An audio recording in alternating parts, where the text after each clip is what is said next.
Hey, convention tears. Life is terrible. It's a non-stop pain parade of terrible news that has been hitting us over and over again for the last 2 years. For reasons I don't know, it must be a big coincidence.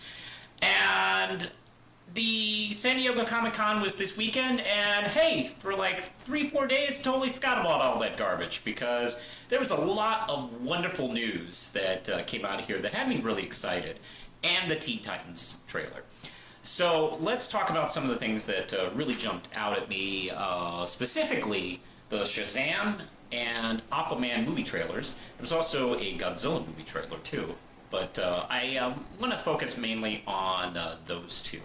Let's start with, I guess, in the order of my excitement and the ones I watched. Let's talk about Shazam first. Now, Shazam, I think, is going to be a pretty important film when it comes to the DC EU? No, actually, I think they're calling it now the Worlds of DC, which I think is probably a smart move to try and rebrand themselves, to kind of put themselves at least an arm's distance away from that. And it's basically a big message going, hey, okay, these are a bunch of different films. It's not going to be trying to copy Marvel's continuity storyline arc, and we're not going to be super dark and edgy in a manufactured way that we were trying to do. We're going to be trying to be yourselves, which is a great idea and which is how they should do it, because the Marvel films have been successful because they've embraced Marvel and the whole world and universe. And the DC EU thus far has been complicated because it really hasn't. And the Shazam film, I think, is a clear sign that they're going to be doing it because, hey, this kind of looks fun. Hey, this doesn't look too dark. Hey, the character of Billy Batson doesn't seem, at least from what we've been seeing, he seems kind of like an average dipshit kid, which is great. And I really want to see this done as a film. And it looks like we get to see his process of figuring out who he is and his powers, which I think look like it's going to be kind of fun to kind of figure it out. Because for those who don't know, Shazam is pretty powerful. He's Superman level powerful. We get to see this kid hang out at convenience stores and try and figure out am I bulletproof? Oh man, you're in trouble. I like that stuff, and it does have, at least it does seem to be promising us a nice sense of fun in that. Oh boy, I think the actors are really nailing the parts. The character, Shazam, looks really good on film. That costume looks nice and bright ass red, which is wonderful. It's not trying to tone down the red and darken it a bit, so it looks edgy enough for your 20-year-old brother, so he'd be satisfied. No! It's out there. It's in your face. It's going, hey, this is going to be bright. And I'm really excited about that. It doesn't look, the trailer looked like it made me, laugh a couple of times. It doesn't seem like it's going to be forced humor or anything like that. So yeah, I'm kind of all in on this so far. Now, the Aquaman trailer, now that of course has a bit of a handicap on it because since Momoa is still playing the part, it is kind of attached to what had been going on, and there's been a lot of discussion if he can really do the part or if this is the right take on the character. But this definitely seems like it's making an attempt. James Wan is doing the directing chores on this one, and I like that director quite a bit. I just recently, for the first time, watched The Conjuring, just recently, and it's like, this guy's a pretty good filmmaker. And I'm really happy about the choice. I did think it was unusual because I kind of associate him more with horror stuff, and this is not going in that direction. If anything, this might be lifting a little bit off of let's see. Well, at least maybe I shouldn't say this. It looks like the trailer does seem to be lifting off the spirit of Black Panther trailer, which is not a bad move, frankly, to kind of frame this correctly. There's a lot of similarities in the kind of heroes they are, where they're both kings of hidden lands.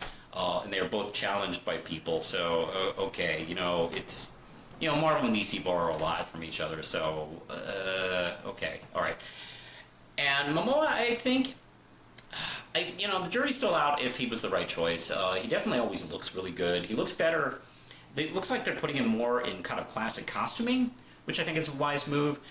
They look like, from what I understand, they're going to be framing it, the film that is, and the pace of it through flashbacks and build up, because we're not really given much of Aquaman in Batman vs Superman and Justice League. We're just kind of given like the basics of him.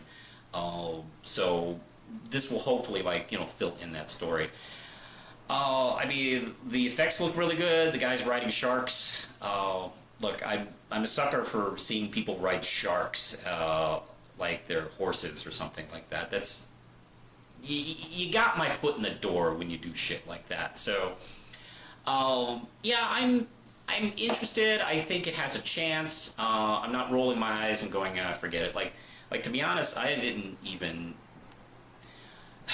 go see Suicide Squad because I had no faith in it whatsoever, and it turned out that was a big mess. So this one doesn't have that vibe for me. This one has okay, this. I'm not the biggest Aquaman fan in the world. Still shaky on a lot of stuff I'm seeing, but I'm getting a little bit more comfortable with the other stuff I'm seeing. So I thought they did themselves a favor with this trailer as well as the Shazam trailer. And if you watch my Justice League review, I didn't beat the film up too heavily on that one. I know I've been seeing people really rage against it, and I've even been seeing people call it the new worst superhero film, which I think is a little unfair.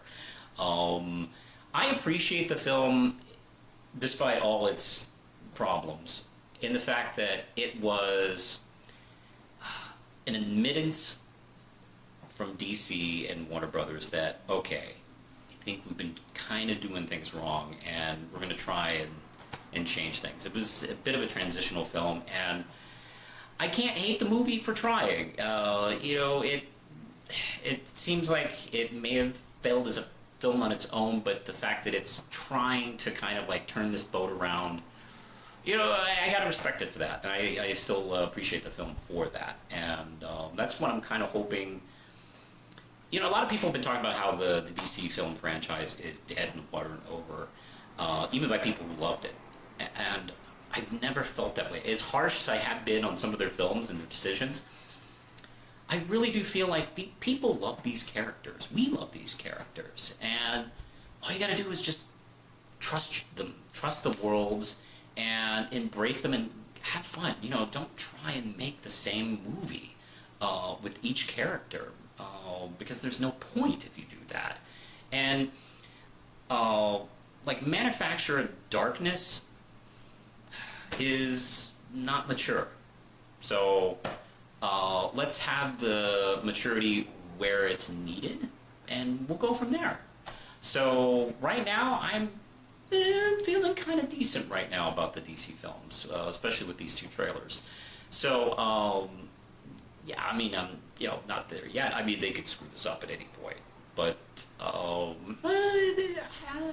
plus, also I didn't get to see, there was no Wonder Woman 2 trailer, which, are they really calling this Wonder Woman 1984? As far as I know. Which, by the way, I hope that is the title, because that's awesome. There wasn't a trailer, unfortunately. There was some footage shown. There was some more pics shown to fans, and that has me really excited. So, this ship could be turned around. So, that's kind of what I'm feeling. That's what I feel about the two DC trailers that came out this weekend. What did you think? Did you love them, hate them, like them, still shaky? I don't know, whatever. Comment below, and we'll maybe talk about it, or I'll at least maybe do one response, because I got stuff to do. Hey, if you want to support this channel, you can hit me up on Patreon. You can follow me at The Real Manos on Twitter, and I have a Facebook too, which I don't know, I occasionally remember I have, so follow me at these places. So, with that said, see you next year, San Diego Comic-Con, and push the button, Lindsay.